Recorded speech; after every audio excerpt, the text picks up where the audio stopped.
तो आज हम करने वाले हैं मेंटल मैथ कक्षा 6 का अगला भाग। जैसे आप देख सकते हैं बहुत ही इम्पोर्टेंट है और इस सीरीज में हम करें अध्याय 3 नंबरों के साथ खेलना। बहुत ही मज़ेदार है बच्चों और हम इसमें सीखने वाले हैं बच्चों बहुत इंटरेस्टिंग लघुत्तम कैसे निकालें, महत्तम कैसे निकालें। ठीक है, मैं हूं हरी सर और आप सभी बच्चे देख रहे हैं आपका अपना YouTube channel math with Hari sir special Hindi medium के बच्चों के लिए। तो आइए चलते हैं अपने टेबल पर और देखते हैं कि क्वेश्चन को सॉल्व कैसे करते हैं। देखिए क्वेश्चन नंबर 26 क्या कहता है, ये रहा आपके सामने क्वेश्चन नंबर 26।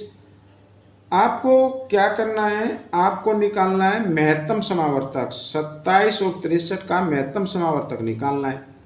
अब महत्तम समावर्तक निकालना तो भाग विधि से निकालेंगे। बड़े नंबर को भाग के निशान के अंदर रखना है इस तरीके से और 27 से कर देना भाग। ठीक है, 27 दूनी 54, 27 का पड़ा 2 पे चलेगा। घटा दीजिए, 3 में से 4 नहीं जा सकते, हासिल लिया, 13 में 4 गए 9। ठीक है, और यहाँ पर फिर भाग का निशान बनाएंगे और अब 27 को भाग के अंदर रखना है।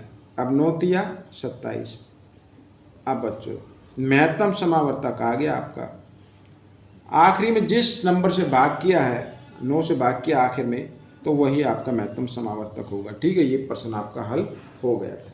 प्रश्न नंबर 27 देखो क्या कहता है। कहता है यदि कोई संख्या 10 से विभाज्य है तो उसका इकाई अंक क्या होगा। भाई 10 से भाग होने वाली संख्या जो होती है ना, उसके इकाई के अंक पर हमेशा क्या होता है, 0 होता है। क्या होता है, 0। अगर कोई भी नंबर है उसके इकाई के अंक पर 0 है तो वो 10 से भाग हो जाएगी। तो यदि कोई संख्या 10 से विभाज्य तो उसके इकाई के अंक पर हमेशा क्या होगा, 0 होगा। यही आपका उत्तर है। प्रश्न नंबर 28। प्रश्न नंबर 28, 4 अंकों की सबसे छोटी संख्या बताए जो 3 से विभाज्य है। 4 अंकों की सबसे छोटी संख्या, ठीक है, 4 अंकों की सबसे छोटी संख्या जो 3 से क्या है, विभाज्य। 4 अंकों की सबसे छोटी संख्या क्या होती है, 1000 होती है। लेकिन ये 3 से विभाज्य नहीं है। 3 से विभाज्य का मतलब होता है कि उसके अंकों का योग 3 के पहाड़े में आना चाहिए। ठीक है ना। अब यहाँ पर जैसे 1 है, अगर यहाँ पर 2 आ जाए, जैसे 1002, अब ये 3 से भाग हो जाएगी। अब ये 4 अंकों की सबसे छोटी संख्या आ गई जो 3 से भाग हो जाएगी। ठीक है, क्योंकि 2 और 1 3 होता है। किसी में कोई भी नंबर लिखा है उसके अंकों का योग आप कर लीजिए, यदि वो 3 से भाग हो जाता है तो वो संख्या पूरी 3 से भाग हो जाएगी। ठीक है, तो ये आपका छोटी छोटी संख्या आ गई। एक चीज और बताना चाहता हूं, जो संख्या 3 से भाग हो जाती है, अब ये 2 से भी भाग हो जाती है क्योंकि इकाई के अंक पर 2 आया हुआ है। इकाई के अंक पर यदि कोई सम संख्या आ जाती है तो वो संख्या 2 से भाग हो जाती है, और जिसके अंकों का योग 3 के पहाड़े में आता है तो संख्या 3 से भाग हो जाती है। अब जो संख्या 2 से भाग हो जाती है और 3 से भी भाग हो जाती है, इसका मतलब वो संख्या 6 से भी भाग हो जाएगी। ये एक और मैंने आपके लिए बता दिया। ठीक है, प्रश्न नंबर 29 ये रहा आपके सामने। अब इसमें कहता है प्रश्न नंबर 29 में 90 और 100 के बीच अभाज्य संख्या बताओ। ठीक है, अभाज्य संख्या जो भाग नहीं हो, 90 और 100 के बीच। तो 90 और 100 तो लेना नहीं है, तो एक तो हो गई 91, गिनती लिख लेते हैं, 92, 93, 94, 95, 96, 97, 98 और 99। ठीक है, अब ये भी भाग हो जाती है 7 से 13 से, ये 2 से हो जाएगी, ये 3 से हो जाएगी, ये 2 से, 5 से, ठीक है, 2 से, और ये भी हो जाएगी। तो ये है 97। वो अभाज्य संख्या कौन सी है, 97। ये भाग नहीं होगी। ठीक है, ये का उत्तर हो गया।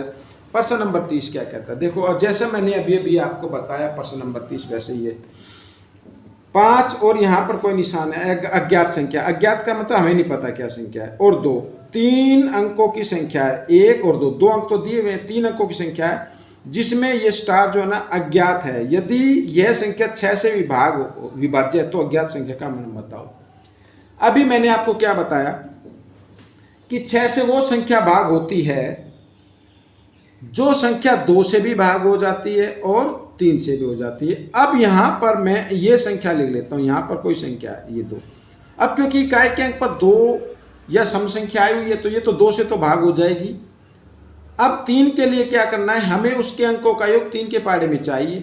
अब जैसे 5 और 2 7, अब 7 तो आता नहीं, 7 से अगला अंक कौन सा होगा? 9 होगा। भाई 8 होता है लेकिन 8 तो 3 के पाड़े में नहीं आता ना, 9 होता है।